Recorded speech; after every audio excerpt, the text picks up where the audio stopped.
mulai. Selamat datang di Pineapple Channel.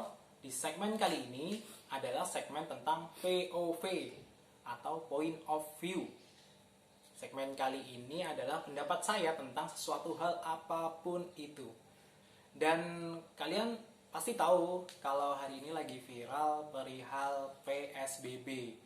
Di Jabodetabek tepatnya tanggal 24 April lalu sudah diterapkan masalah PSBB dan saya sendiri tinggal di Tangerang. Selama semingguan kalau nggak salah ya PSBB udah diberlakukan, dan di PSBB ini ada beberapa hal unek-unek saya yang akan saya sampaikan di video ini. Mungkin sama dengan kalian atau beda, kalian bisa komen di video ini dan kita bisa diskusi di video kali ini. PSBB menurut saya menurunkan PSBB yang lain karena banyaknya masalah perihal PSBB.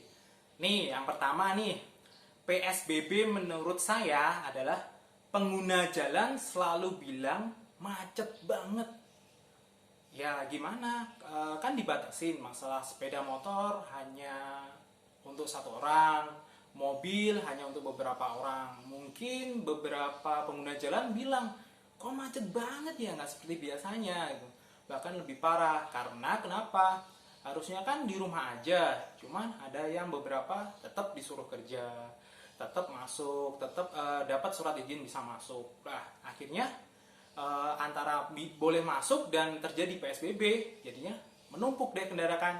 Maka dari itu PSBB yang pertama gue julukin sebagai pengguna jalanan selalu bilang macet banget. Yang kedua turunan PSBB yang lain adalah pembatasan sosial beda-beda. Kenapa gue bilang beda-beda? Karena kenapa?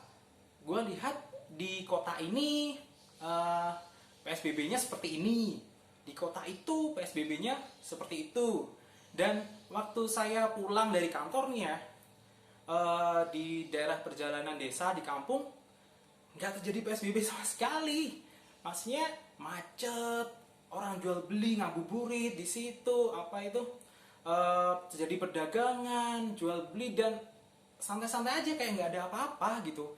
Kemudian kenapa orang-orang pada mengkritik orang-orang yang ada di masjid ngumpul, cuman nggak ngeritik yang ada di pasar? Kan jadi beda-beda. KRL masih penuh, bis juga penuh, entah itu diakalin untuk mendapatkan keuntungan dan lain-lain. Maka dari itu gue katain PSBB ini suatu pembatasan sosial yang beda-beda.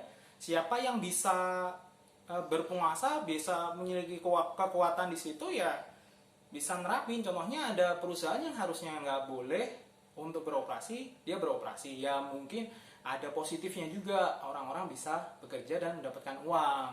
Ya yang menjadi pertanyaan adalah PSBB ini nggak jelas gitu. Jadi kayak pembatasan sosialnya beda-beda, yang di sini diviralkan, yang di situ nggak diviralkan. Jadi masalah ketidakadilan ini benar-benar nyata di pembatasan sosial kali ini. Makanya gue sebut PSBB yang kedua adalah pembatasan sosial beda-beda. Yang ketiga adalah pengusaha dan pekerja sangat bingung banget.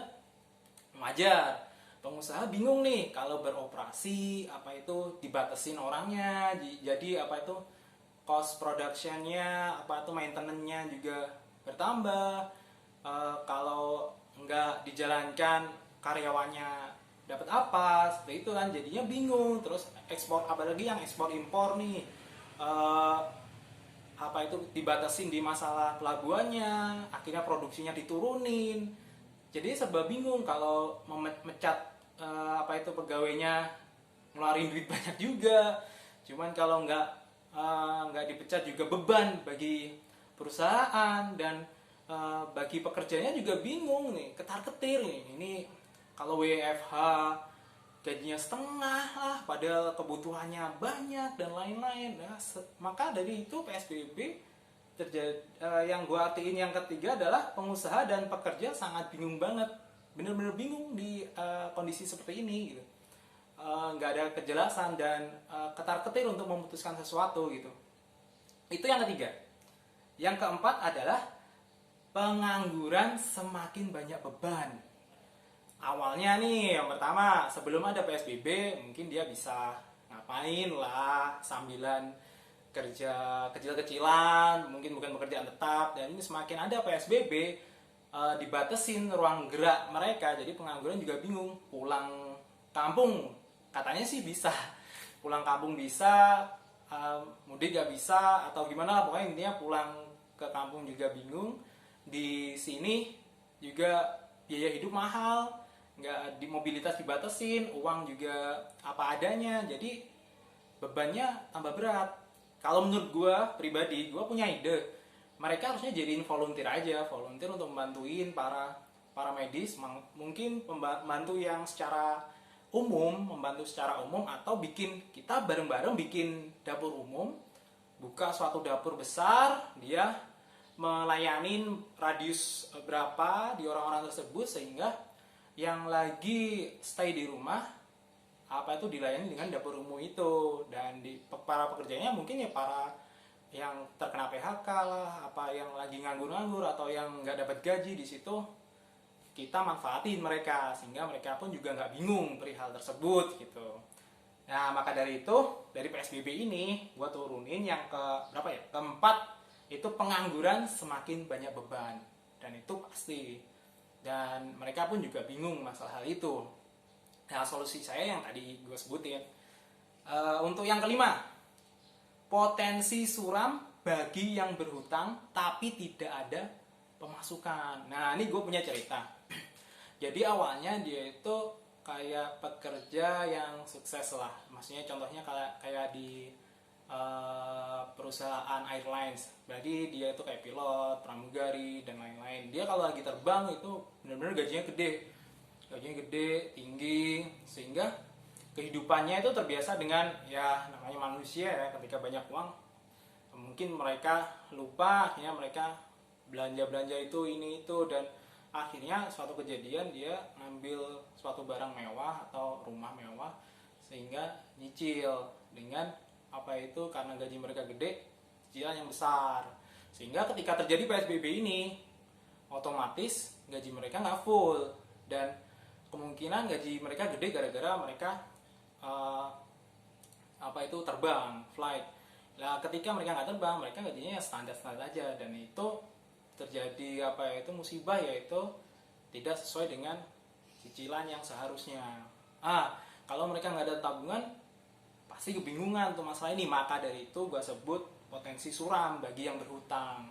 Nah, di sini ada pelajaran sih bagi kita. Kalau seandainya kita itu nggak terlalu butuh-butuh amat pada suatu yang kita beli, ya langkah baiknya jangan berhutang lah. Berhutang itu efeknya seperti ini nih, kalau kejadian kayak gini, ini parah. Apalagi bagi muslim kan, kita harus jaga-jaga masalah perihal tersebut, entah itu nanti kena riba, haram, dan lain-lain.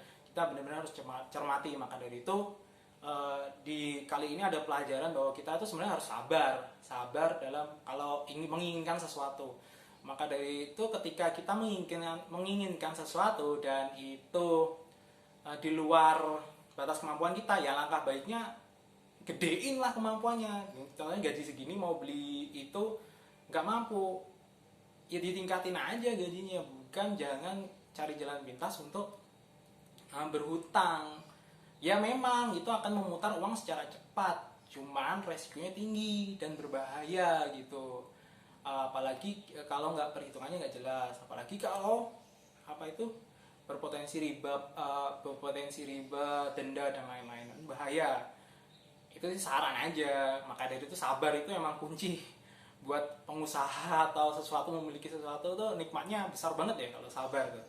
Oke, terima kasih. Itu adalah PSBB turunan menurut saya. Kalian bisa komen jika kalian tidak berpendapat, tidak sesuai dengan pendapat saya, maaf, atau mau komen PSBB yang lain. Bisa komen, share, dan like, dan jangan lupa subscribe video ini agar saya bisa memberikan video-video yang lain. Terima kasih, bye.